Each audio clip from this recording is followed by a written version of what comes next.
Fala pessoal, tudo bem? Bem-vindo novamente aí para mais uma entrevista da nossa série, e essa entrevista mais do que especial. A gente está muito feliz de ter o Fábio Coelho aqui com a gente hoje. O Fábio, para quem não conhece, é presidente do Google Brasil, e para quem não sabe também, o Fábio foi chefe do meu chefe na época que eu trabalhava lá no Google. E a gente teve oportunidade aí de interagir, e hoje somos parceiros. Fábio, obrigado, bem-vindo, viu? Thales, obrigado, o prazer é meu, e eu queria mandar um abraço para todo mundo, agradecer a vocês aí que estão levando conhecimento, negócios, eficiência para todo mundo que trabalha com o comércio, com o mercado digital, e vocês são um belo exemplo de uma empresa que nasceu de um sonho e conseguiu ficar ao longo do tempo esse gigantinho aí com possibilidade de crescer ainda mais. Então, obrigado, antes de mais nada, eu que agradeço, e o que eu puder fazer ao longo desse papo aqui, vocês contem comigo. Maravilha, Fábio. Vamos lá então, assim, para a gente começar, o que você consegue compartilhar com a gente sobre o momento que a gente está vivendo e como o Google tem se comportado agora? Assim, mudou muita coisa, né, as pessoas têm que trabalhar de home office e o perfil do consumidor mudou, o comportamento mudou. Como que isso afetou o planejamento que vocês tinham para o Google em 2020? Vamos lá. Primeiro, eu acho que a gente está do lado da ponta mais privilegiada dessa transformação. Tem estado há bastante tempo, o que mudou dentro do Google foi a necessidade, primeiro, da gente entender os protocolos internacionais e fazer uma mudança rápida. Então, no dia 13 de março, nós optamos por mandar todo mundo para casa, e esse todo mundo são, entre Googlers e uma força de trabalho estendida, são quase 3 mil pessoas. E em 4 dias, todo mundo foi para casa. A gente começa dizendo, Thales, que não é fácil fazer isso, especialmente para as outras companhias, que não têm a base de tecnologia, ou que tem lojas ou pontos de venda, ou que a maneira deles ganharem dinheiro é através de um movimento de concentração social, como bares, como restaurantes. Então a gente percebe que para a gente foi relativamente simples. O que a gente aprendeu com isso? Primeiro, o nosso foco número 1 era proteger os Googlers, proteger os colaboradores.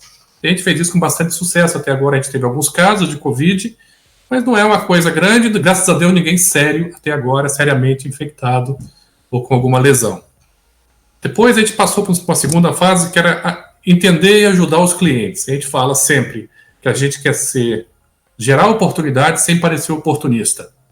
Porque a verdade é que as empresas têm que continuar trabalhando. As empresas, na verdade, precisaram do Google, precisaram dos parceiros, para poder fazer uma transformação digital que algumas estavam avançadas, mas outras estavam atrás.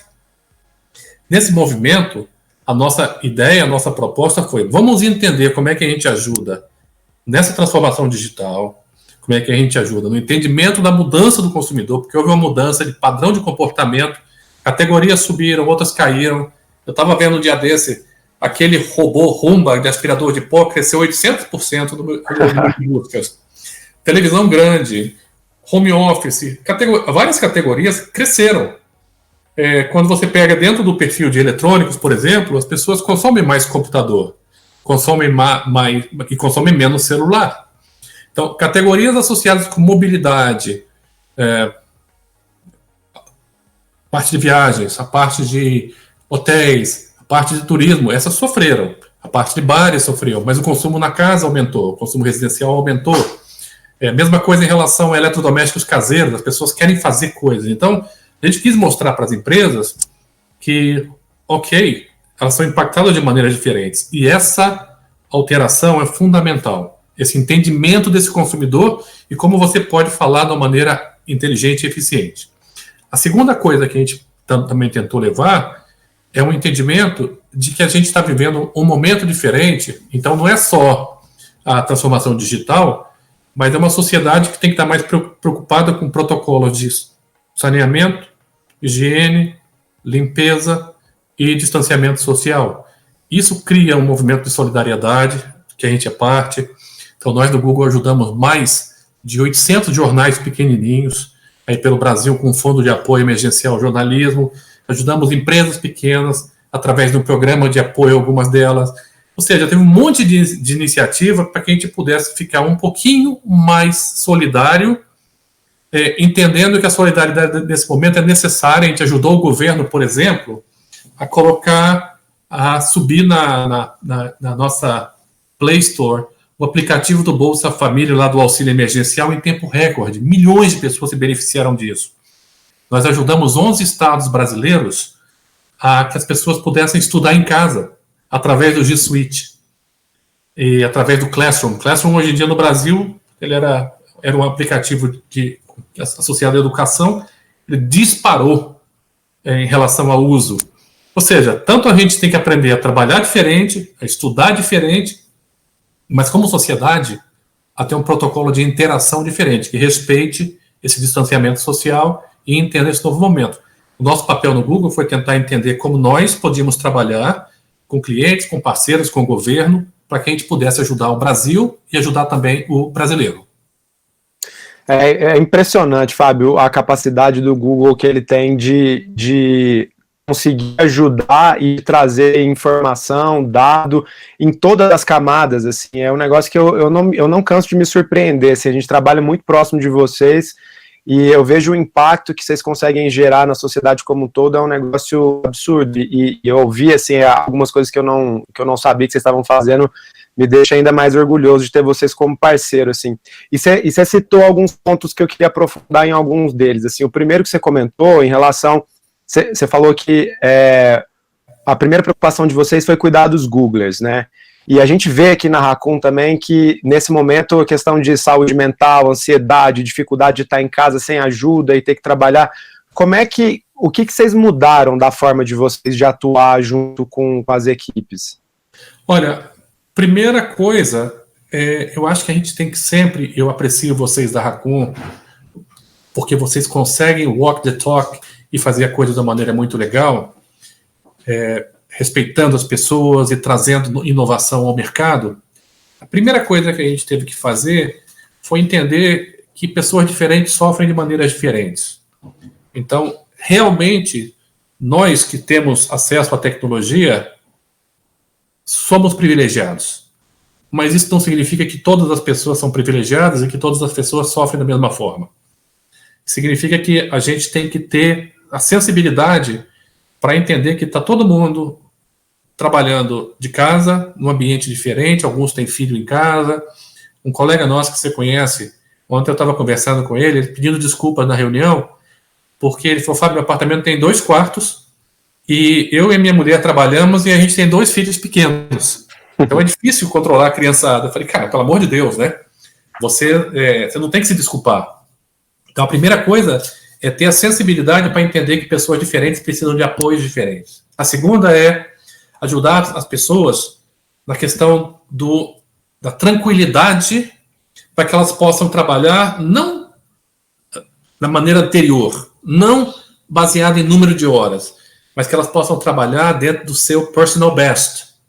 As pessoas precisam entender o seguinte, nós entendemos a sua limitação, acreditamos que você está engajada ou engajado, e dentro desse espírito, o teu personal best é o que me importa.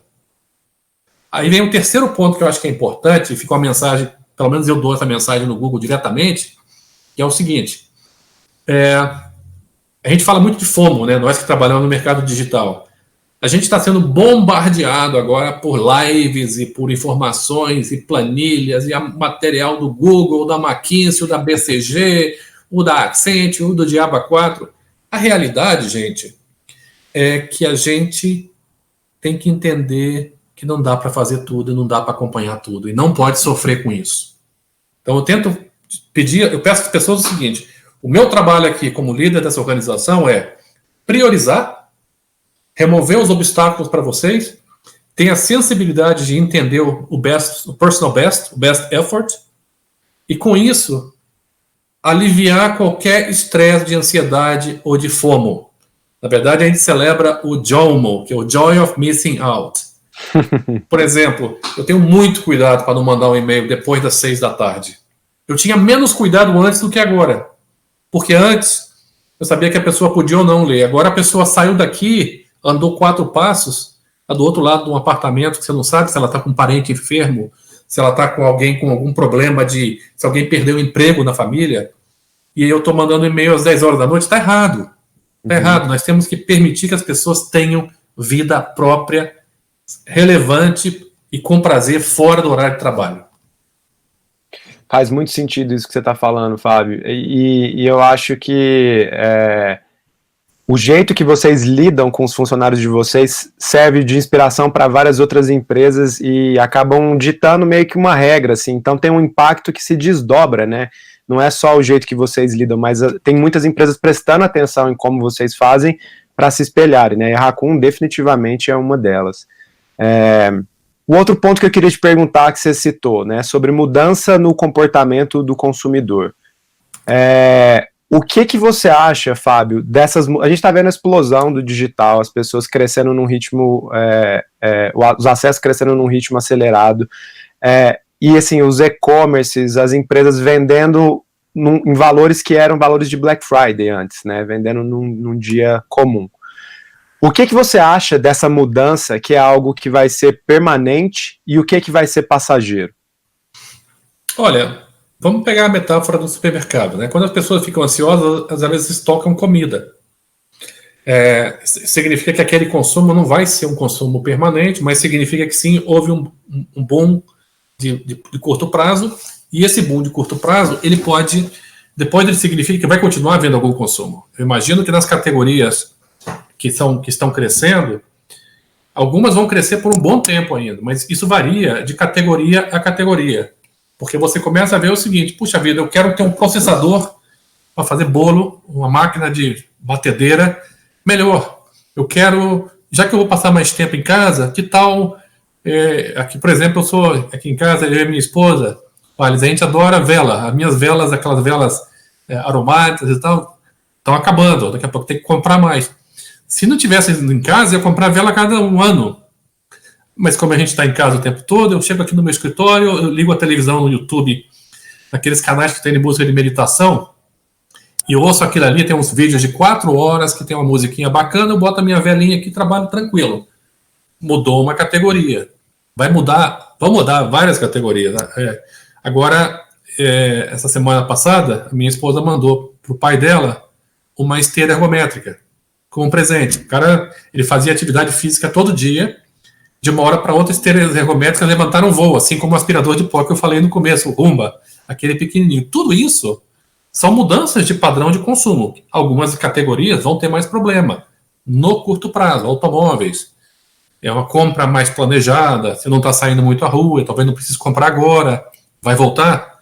Vai voltar, talvez não volte. Aí depende daquelas curvas de voltar em V, voltar em U.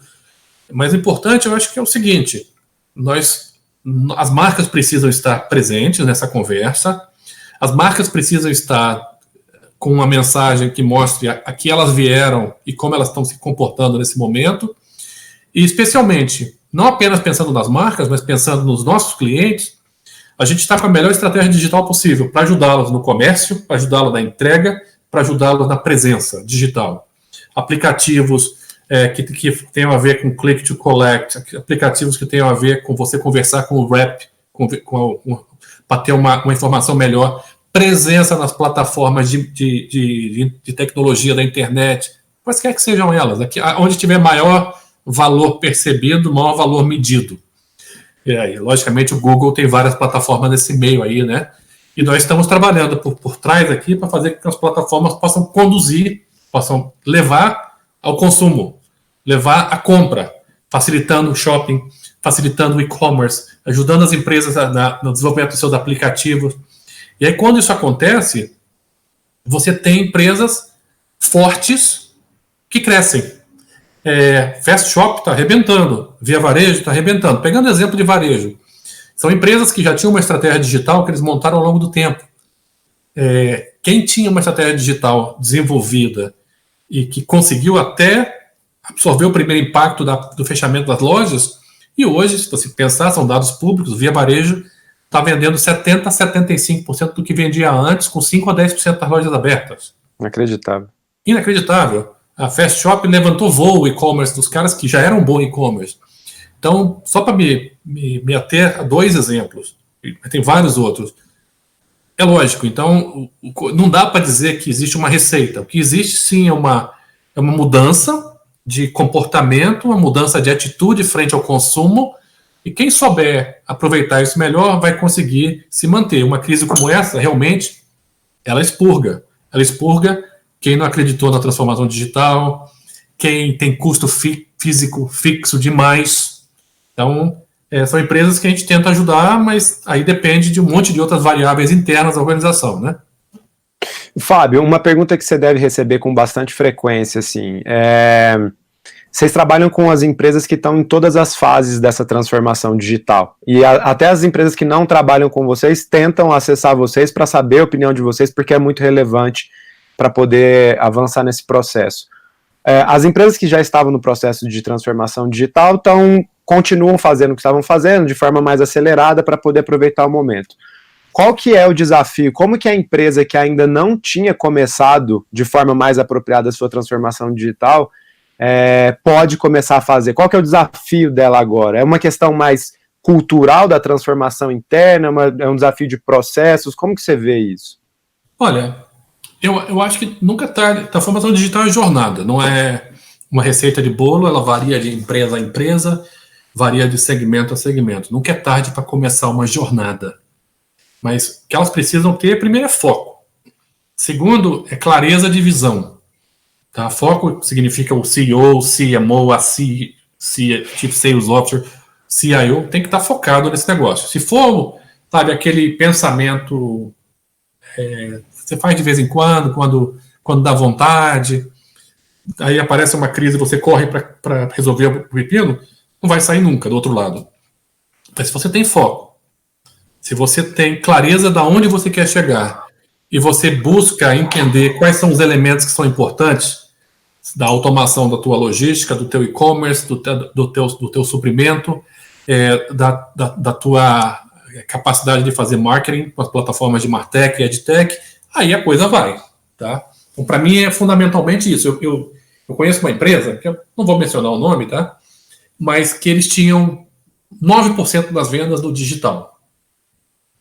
E quando fecharam as lojas, eles falaram, nossa, nós vamos aumentar o nosso e-commerce. Eu falei, tá bom, qual é o plano de aumentar o e-commerce aqui? Essa é uma empresa que eu dou faço parte de um grupo de apoio a eles, tá? Pro bono, tudo bonitinho. Aí falaram, uns 50%. Eu falei, mano, o teu e-commerce não é um canal.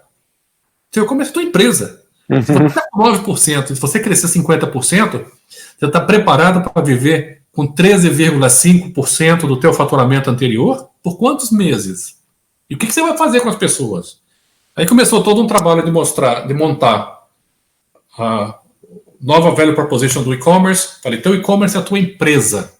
Se você não crescer para 40% ou 50% do teu e-commerce nos próximos 4 meses, você não aguenta esse tranco. Não, você tem razão, tal. E aí saíram correndo atrás e começa, né? Como é que eu faço para entregar melhor? Como é que eu faço para ter melhor presença no ambiente digital? Como é que eu faço para ter um aplicativo quando ele é relevante na minha categoria? Como é que eu faço para usar os meus vendedores para ser uma força de venda? E começaram usando o WhatsApp, depois passaram a usar um sistema proprietário. E hoje eles estão aí perto dos 30% já. Ainda, e o meu comentário foi... Eu ouvia isso muito quando eu trabalhava com um chefe super exigente dos Estados Unidos, que ele falava assim, I am pleased, not satisfied. Estou contente, mas não estou satisfeito. E eu passei essa mensagem para o pessoal falando, bacana, chegaram no 30, corre por 50. Corre por 50, porque depois, se o consumidor mudar realmente, talvez a sua loja venha a ser um ponto onde eles vão olhar o teu produto, vão ser um ponto de experiência. E aí você tem que ter uma interação com aquele ponto de experiência diferente. Talvez você não precise de tantas lojas como você tem hoje.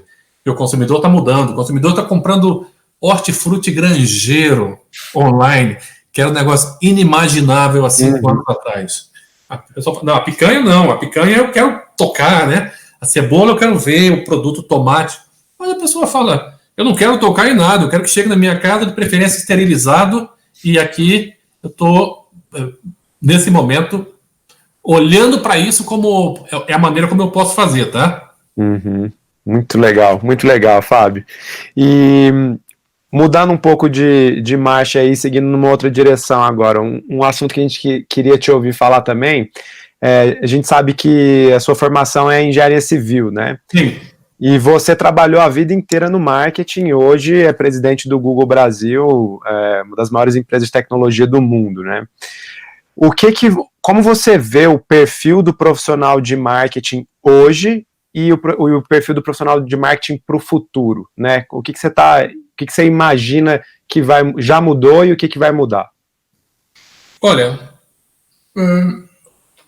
eu vejo muita gente tentando falar de transformação digital e vejo muita gente tentando falar de um marketing com relação a brand positioning. Eu acho que tem um pedaço do marketing que ele é muito gostoso de fazer, que tem a ver com o entendimento de marcas, tá? Tem um outro pedaço que talvez por ser mais desconhecido é onde reside a grande oportunidade, que é o entendimento de data, analytics e, ao mesmo tempo, o entendimento de todos os modelos de automação. Então, o que está por trás do marketing que combine essa criatividade com a tecnologia vai ser a receita de grande sucesso que a gente vai buscar. Tá? Acho que os profissionais de marketing, eu migrei para o marketing, Thales. Eu comecei a trabalhar em marketing quando a gente lançou o Gatorade no Brasil. Uhum. Então, Gatorade foi um sucesso, produto. Depois eu fui para o Citibank, que era uma empresa de serviços. Tá? Quando você fala do Citibank, ali começou o marketing de database, de base de dados, que é muito bacana mesmo. Então, eu acho que a oportunidade é essa. Legal. Tá? Legal, Fábio. E uma outra coisa que eu queria te perguntar é como que você vê o Google dando suporte para as empresas que vão ter que se reconstruir daqui para frente, assim? A gente sabe que muitos negócios vão ter que se reinventar e tal. Qual é o papel do Google e como que o Google consegue ajudar essas empresas? O papel do Google? Eu acho que o papel do Google é de ser um advisor e de ajudar as empresas e pessoas a estarem presentes na nossa plataforma. Tá? Então, o nosso papel aqui, primeiro, é conectar usuários, trazer informação para que os usuários possam tomar melhores decisões, seja para informação, seja para entretenimento, seja para comércio, por aí. Legal. Por outro lado, quando a gente pensa nas empresas, o nosso papel é ser o Trusted Advisor para que as empresas, os parceiros, as agências, os parceiros, possam fazer a melhor decisão de negócios e serem relevantes na vida daquelas empresas para que elas possam ser relevantes para aqueles usuários. Fábio, e em relação às características atemporais, o que você acredita que, para um gestor de um negócio, são as características que não vão ter mudança, assim, que você vai precisar, não mudou até agora e provavelmente não vai mudar para o futuro? Quais são as habilidades que vão permanecer? Eu acho que não mudou e não vai mudar é a capacidade de nós sermos humanos e temos a curiosidade de continuar aprendendo. O mundo está mudando muito rápido, né, Thales? Então, quando o mundo muda tão rápido assim, a gente tem que focar nas coisas conhecidas, tentar ficar o tempo todo respeitando os limites do FOMO que eu havia comentado antes, mas a gente tem que tentar entender quais são as informações relevantes para a gente, como é que a gente pode ajudar as pessoas e agregar algum valor. Eu acho que o conceito todo é relevância. Relevância significa aprender, relevância significa estar atualizado, relevância significa saber escutar e trabalhar bem em grupo. Interessante. E se manter relevante é um trabalho constante e infinito, né? Permanente. Trabalho permanente. Que é uma mudança também da forma de pensar, né? Eu acho que as gerações antigas não tinham essa concepção, né, do aprendizado contínuo como essencial para construir uma carreira, né? Se a gente pensar bem, não era tão necessário, porque havia uma demora para que as coisas se tornassem relevantes, para que o conhecimento se tornasse velho.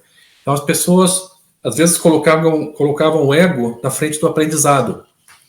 Hoje em dia, eu vejo o seguinte, nós todos temos que ser humildes o tempo todo para que a gente possa continuar aprendendo. Porque se a gente não for humilde e assumir que o que a gente aprendeu ontem serve para todos os dias, a gente deixa de aprender. Então, eu acho que nesse momento, com o mundo conectado, que a informação circula mais rápido, que tem mais informação disponível, a gente tem que ser, sim, cada vez mais atento, tem que estar mais atento à necessidade de você manter a sua relevância profissional, seja como cidadão, seja como profissional, ou seja como empresa também. E nessa mudança da forma de pensar e de ter que estar sempre atualizado e da tecnologia estar evoluindo num ritmo acelerado, tem alguma coisa que te assusta? Tem algum momento que você fala, caramba, isso está indo rápido demais? Ou tem alguma coisa que te dá medo em relação ao desenvolvimento acelerado do conhecimento e da tecnologia? Não, olha, Palles, tem muita gente que tem medo do novo. Antes de falar de medo da tecnologia, as pessoas, às vezes, elas focam muito no negativo do novo. Eu sou um eterno otimista. Acredito que o nosso planeta está melhorando, sim. É que a gente sabe mais das coisas. Hoje, quando morrem 150, 200 mil pessoas com uma enfermidade como o Covid, é todo mundo apavorado, né? 100 anos atrás morreram 20 milhões de pessoas. O ideal é que a gente consiga trabalhar para que não morra ninguém. Nem de Covid, nem de fome, nem de guerra, nem de nada. Mas a sociedade conectada, ela pressupõe maior transparência de acesso à informação e maior distribuição de informação. Então, quando eu penso nessa distribuição de informação, nós chegamos aos tempos modernos, onde muita gente vai ter sempre 5%, quando você faz uma live, vai ter sempre 5% que não vão gostar. Não importa, nunca ninguém vai ser unanimidade, nenhuma ideia vai ser unânime, e tá ok. Só que quando você pensa no futuro, quando você pensa em tecnologia e tal, aí vai ter sempre aquele grupo que vai falar, não, mas isso aí, olha, o que eu gostava mesmo é como era no passado, quando não tinha nem celular, porque eu não era incomodado. O celular é invasivo. Aí você vai ver, vai avançar para machine learning, não, porque os robôs vão dominar o mundo. Sempre vai encontrar alguém que vai ter uma forma de menosprezar ou gerar algum tipo de fobia em relação ao futuro. Eu acredito que o futuro tende a ser melhor. A gente cada vez mais vai ter uma consciência social maior, na medida em que a gente interage, que a gente vê os outros, logicamente tem que ter empatia, e aí vem toda uma discussão que não cabe aqui, né? Que é a necessidade das sociedades não serem tão polarizadas e a necessidade dos nossos dirigentes terem maior empatia. Fundamental a gente ter empatia com o outro, até porque nós somos todos parte de uma cadeia, de uma corrente, e nós somos o elo mais fraco dessa corrente, vai ser o elo mais fraco do sistema como um todo e vai fazer com que a corrente seja fraca. Isso vale, inclusive, quando a gente pensa nos dias de hoje, numa reflexão sobre transporte público. Não adianta nada a gente fazer confinamento se uma boa parte de nós não tem acesso a serviço sanitário básico e tem que andar apinhado num transporte público de baixa qualidade sem as condições sanitárias devidas. Então, eu sim acredito que o mundo vai ser melhor, acredito que a gente vai se indignar mais com coisas que até anos atrás não eram notadas, ou as pessoas não se indignavam, e com isso a gente vai sair num lugar melhor. E isso que você comentou do elo, da gente fazer parte de uma cadeia, ficou escancarado agora durante essa pandemia, né? Porque o que está acontecendo lá na China, o pessoal não tem nada a ver comigo e tal. E aí a gente viu tanto que o mundo inteiro está ligado e o que reverbera lá vem parar aqui em todos os lugares, né? E isso tende a aumentar e não diminuir para o futuro, né? Acho que sim. Cada vez mais a gente vai ser uma abelhinha parte desse grande lugar aqui que a gente vive. Fábio, queria te fazer uma última pergunta. Você é uma inspiração para muita gente. Muita gente olha para você e almeja um dia conquistar ou o que você conquistou ou próximo do que você conquistou. O que você consegue dar de dica ou recomendação ou compartilhar algum tipo de conhecimento para quem busca crescer na carreira e se desenvolver e eventualmente um dia conseguir chegar à presidência de uma grande empresa? Thales, primeiro, você sabe da minha história, sou lá do Espírito Santo, menino de classe média, bem média. Eu acho que subir na vida é uma questão de valores, depende do que você almeja, sabe? Nem todas as pessoas têm que estar felizes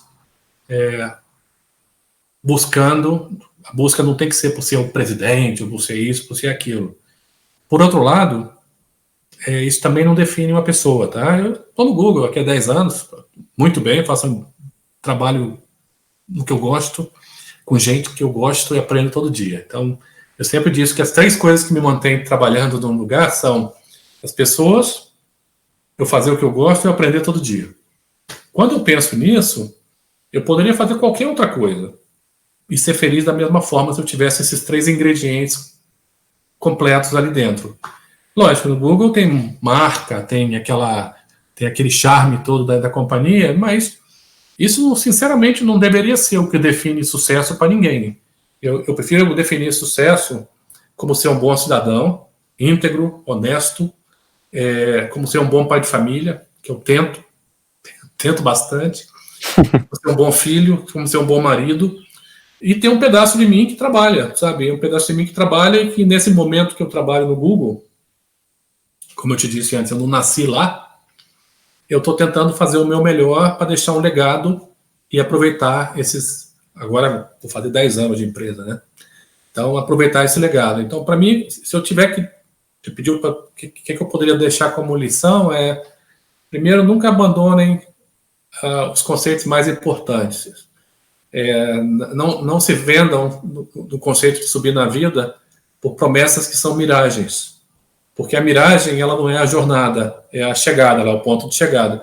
A jornada tem que ser a parte legal da coisa, como é que você se comporta todos os dias, e se você vai ou não chegar a ser presidente de empresa, ou dono de negócio, isso aí é um chegar só. Quando você chega lá, você já começa a redesenhar uma nova jornada, às vezes até antes, como é o teu caso, que eu li a tua história que vocês escreveram lá, muito legal. Então, para mim é isso, tá? Não estressar muito com aonde chegar, mas tentar aproveitar o caminho, logicamente querendo chegar num lugar legal. Pô, que legal, que conselho bom de compartilhar, gostei muito. Fábio, queria te agradecer imensamente pelo papo, pela disponibilidade. Aproveito para agradecer em nome de toda a equipe da Raccoon, a toda a equipe do Google, que são nossos parceiros essenciais. A gente só está onde a gente está por causa de vocês, tanto em termos de negócio de dia a dia, mas de tudo que a gente aprendeu também, o Túlio e eu, quando a gente estava aí, em relação à cultura dessa empresa, o jeito de tratar as pessoas, o foco na tecnologia, dados e tal. Então a gente tem uma gratidão enorme, queria deixar registrado aqui toda essa gratidão e te agradecer de verdade. Um abração, tá? Eu que agradeço a vocês da Raccoon, a vocês que são um exemplo de empreendedorismo no Brasil, que empregam gente, que geram oportunidade e que fazem um trabalho muito legal. Estamos por aí, conta com a gente.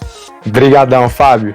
Valeu, pessoal, obrigado e até a próxima entrevista na semana que vem.